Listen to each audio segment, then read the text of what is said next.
Hello and welcome to a special episode of Behind the Bell. I'm your host, Craig Bell. Thank you so much for joining us as we continue our conversations on Black History Month.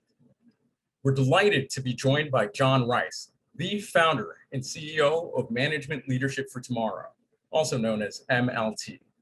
John is a prominent thought leader on diversity, equity, and inclusion.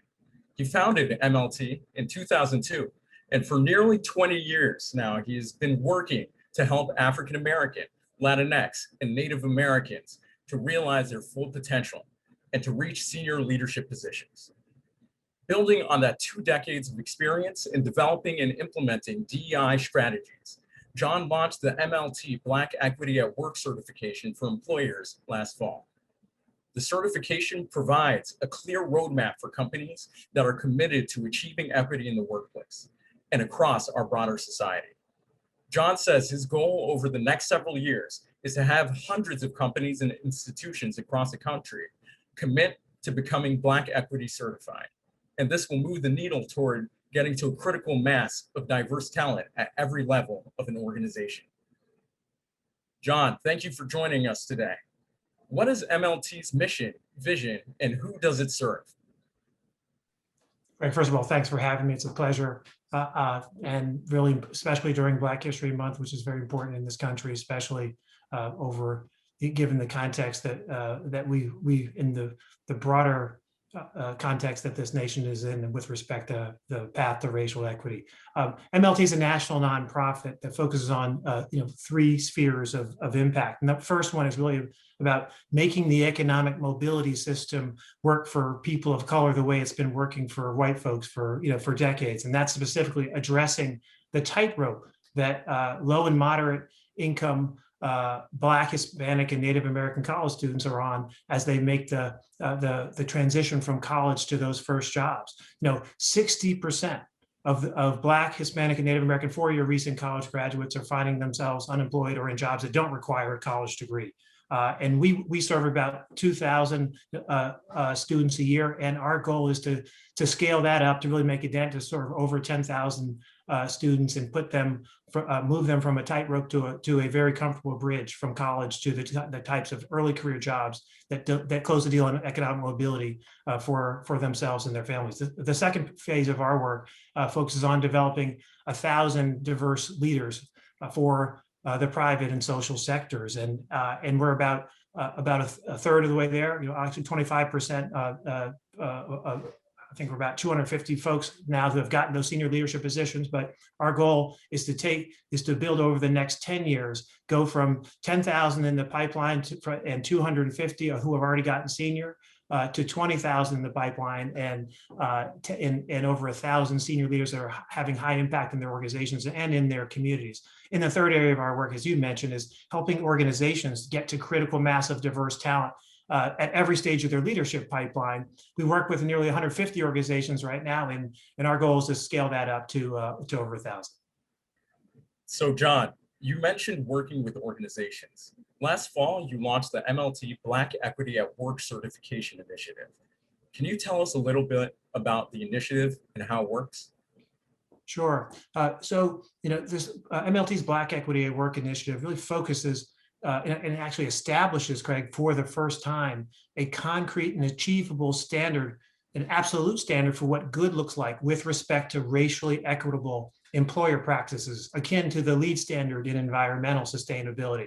And essentially so that employers can manage to that standard, that absolute standard for what good looks like, and apply the same level of rigor and accountability to racial equity that they apply and require in every other part of their business. And so the framework that we've developed really focuses on people, purchasing and philanthropy. It's meant to be comprehensive and go beyond just representation, but within the people area, it's representation at all parts of the firm. It's also the importance of having compensation equity, as well as having an inclusive work environment. And we've designed this, to be accessible with an accessible on-ramp for all organizations, regardless of where they are on their journey, whether they're an organization that's just getting started, or an organization that's been working on DEI and racial equity for several years and not making the progress that they'd like.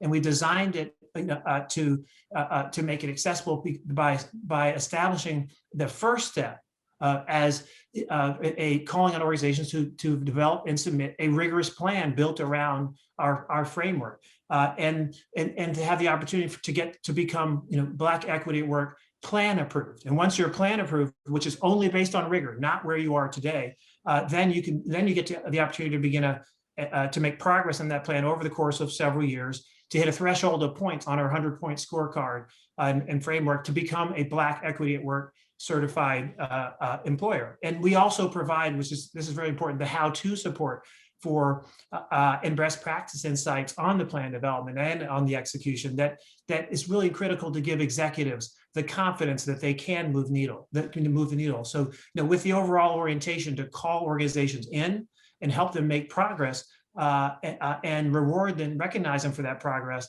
it's rather than to call them out. And we've got great momentum, Craig. We launched this just a few months ago. We've got over 25 leading organizations across multiple sectors that have signed on, beginning to work on their plans. And those organizations include, in the healthcare space, organizations like DaVita, in the tech space, organizations like Amazon and Workday, in the financial services space, organizations like PNC, Bank, BlackRock, Moody's, and Bain Capital, and in the entertainment space, organizations like CBS Viacom and as well as Warner Media. In the legal and corporate law firm space, organizations like Gibson Dunn and Arnold and Porter. So we've got a diverse group of organizations that essentially by design are not necessarily known to be, front and center leaders historically as it relates to diversity, but are who are leaders in their sectors overall, who are taking a strong stance to say, going forward, we're going to take a comprehensive approach to moving the needle on racial equity, and we're going to hold ourselves accountable for progress. And that, we feel very comfortable, will bring other organizations along, and we hope to scale this up to over 1,000 organizations to really have systems changing impact over the course of the next several years. Thank you for that insight, John. What precipitated the certification initiative? You've been working in DEI for nearly 20 years. Why did you develop the certification now? Yeah, it's a great question. I think it really goes back to sort of, if we look back the last year, where the nation's what I'll call kind of national reckoning on race, began in earnest. At least the latest that reckoning on race in our nation, began after the George Floyd murder and the Amy Cooper incident there in New York City. And what you saw is so many companies and as well as higher ed institutions and hospital systems and nonprofit organizations, so many leaders put out strong and compelling statements standing against racism in all of its forms. But they were also surprised, and many of them were actually shocked when their employees of color and even their white allies stood up and said, "Hey, time out. Our lived experience is actually still fraught with racism and within our organizations, and it's fundamentally inconsistent with the statements that we put out and the values that we espouse as organizations." So what we saw was dozens of leaders reaching out to us at MLT and saying, "Hey, we've really got to accelerate our progress. We're fundamentally committed to move the needle and holding ourselves accountable, but we're not sure what to do." There was a lot of fuzziness and cloudiness. So we felt, that we as an organization needed to really lean into that moment with a more systems level approach to moving to racial equity, to racially equitable employer practices and D&I. And so, an approach that was, fundamentally more ambitious than advising companies on a one-by-one, as we have been doing for years, Craig. So, we began working with the Boston Consulting Group, and we got input from a number of other leading organizations, and began to develop this Black Equity at Work certification initiative. And that's, because we felt that this was to a first of its kind and an opportunity to really move the space from one that has been defined historically as kind of best intentions with an insufficient level of rigor, and move the space to one that could be characterized in the future as organizations taking a comprehensive approach to move the needle on racial equity and holding themselves accountable to progress. MLT's goal is to get a critical mass of diverse leadership. We're clearly not there yet. Can you talk about the problem and why it persists? Let me talk about three components of it, that I think are that make me optimistic because they are easily addressable with the right level of conviction. So the first issue, in terms of what's holding organizations back, is something I alluded to a minute ago, which is that they don't approach moving the needle on racial equity with the same level of strategic and tactical rigor that they require and apply in every other part of their business.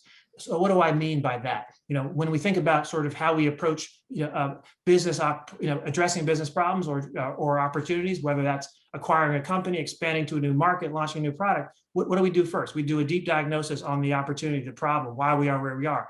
And then what do? We establish a vision for what success looks like in 3 to 5 years, both qualitatively and quantitatively. And then we say, okay, well, what are the levers? How do we prioritize the investment levers that we're going to employ to actually help us maximize chances of our achieving that definition of success? And then we say, well, what are the interim progress metrics? And then what's the organizational approach that holds people accountable for the entire journey? That's how we kind of approach business problems. I know I'm oversimplifying it, but when it comes to D&I and racial equity, what even the best organizations do, in some cases, the best strategy consulting firms, the organizations that are most lauded for incredible execution, what do? They don't do a rigorous diagnosis of the problem. They don't really understand the dimensions of the recruiting pipeline, and they misunderstand how the experience of diverse talent is fundamentally different than that of their white peers when you are one of a few in an organization. So they misunderstand the problem, don't do a rigorous diagnosis, and then because conversations about race and gender are charged and uncomfortable, we don't define success qualitatively and quantitatively. And if you don't do that, it's hard to prioritize your investment levers, it's hard to have interim progress metrics, and it's hard to hold anybody accountable for progress in your organizational approach. And essentially what you have is, strategies that are defined by, let's do better than last year. And that would never be acceptable in any other part of your business. And when you have that approach, what do you see? You see diversity strategies and approaches that are essentially, I like to call them kind of random acts of diversity. Initiatives, a number of activities that make a lot of sense, but they're not bound in a cohesive strategy that one can look at and say, if we do X, Y, and Z, then we have a good chance of 1, 2, and 3 in terms of our outcomes happening. That equation is broken, unfortunately, and needs to be addressed. And if we just apply the same level of rigor, it will be. The second thing I would say, that's holding organizations back, and this relates to recruiting and talent acquisition, Greg. Organizations approach talent acquisition, especially as it relates to diverse talent, like elite colleges when they're in their admissions process, okay? When they should be approaching talent acquisition and taking a page out of what oil companies do when they drill for and refine oil. So obviously, in the admissions, in elite college admissions, you kind of put up an application, let everybody know it's there, you do a little outreach, and then you expect the talent to just flow by your door and you pick the ones that you like the best. And then when you don't see diverse talent in that pipeline, you just kind of conclude that it's not, that the talent isn't there. In the oil business, what do? We hire really smart scientists to help us figure out where the deposits are. We invest over a period of years to drill down and find those deposits. And then when we find that crude, we bring it up, through a pipeline to a refinery where we turn it into finished product. So that's really what the approach, the analogy to think about how organizations should be approaching expanding their talent pipeline. And then the last thing I'll say in terms of what's holding us back is that we're just, organizations are just fundamentally missing that, missing the nuances and relating to the experience that diverse talent have in our organization. So they miss that they miss essentially when you are one of a few, that you experience the organization in a different way. And that leads to deficits related to that confidence that you belong, that strong sense of belonging. And those deficits, no matter how talented you are, affect performance. And when organizations miss that's happening, then their interventions are not sufficient or comprehensive, and you end up losing good people or seeing them fall out of the leadership pipeline and going elsewhere. Thank you for that twofold perspective, John. What are the mindsets of organizations and leaders that are really leaning in and making a difference in DEI? This is critical for, and I do recall, that last year you all, really got out there in the lead with, proposing rules that relate to requiring boards of Nasdaq listed companies to meet certain diversity requirements on their boards and so forth. And so, the mindset needs to be just like that. We need to set higher expectations. Okay. But I kind of like to think about it as the going forward approach for leaders needs to be one that moves from, I call it a moral equity mindset to an intellectual equity mindset. The moral equity mindset is, this is the right thing to do, right? It's going to be hard. We're not sure, but people of color really need, to have broader opportunities. That's the moral mindset. That isn't going to get us. We've seen, that isn't going to that's not going to be the mindset that gets us there. What we need to actually have is this intellectual equity mindset, which within which leaders actually require themselves, to be much more well-informed about why we are where we are, the problem that I talked about, the diagnosis, and what we need to do to move the needle.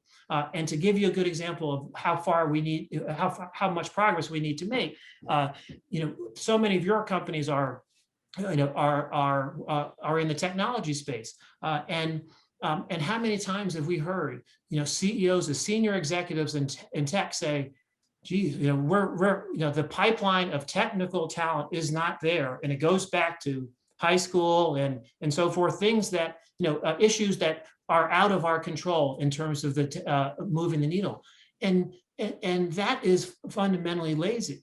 And because if those leaders who said that, who are our most, in many cases, our most admired, respected, believed to be our smartest, leaders in our nation, when they are saying things like that, and it's easy enough for me, okay, to Google and go online to the National Science Foundation website, okay, and look at in 2015 that 22% of all BS degrees granted to college grads to Hispanics, Blacks, and Native American college graduates were in computer science, math, in engineering, meaning 25% of all were granted of all in those areas were granted to people of color, underrepresented minorities, and that equates to 50,000 BS degrees granted just in those three STEM areas. And if you look at the last 5 years, that's 50K a year, assuming no growth. That's 250,000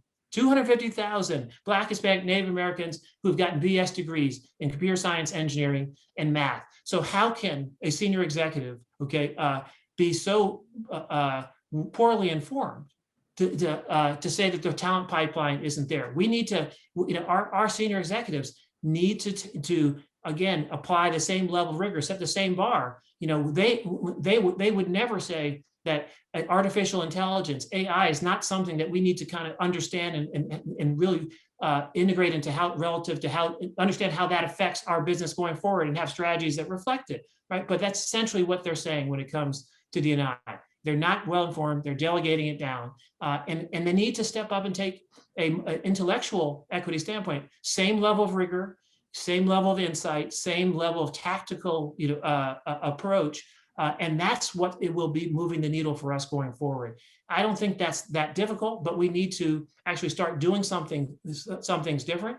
And we're excited, at least over at MLT, that we can help leaders and organizations be just as informed about racial equity, D&I, where we are now, what we need to do to move the needle, as they are about Bitcoin and artificial intelligence. John Rice, founder and CEO of Management Leadership for Tomorrow. On behalf of Nasdaq, I'd like to thank you for joining us today. Nasdaq followers, please stay tuned for more coverage of Behind the Bell coming to you from Nasdaq channels. Until next time, we're signing off.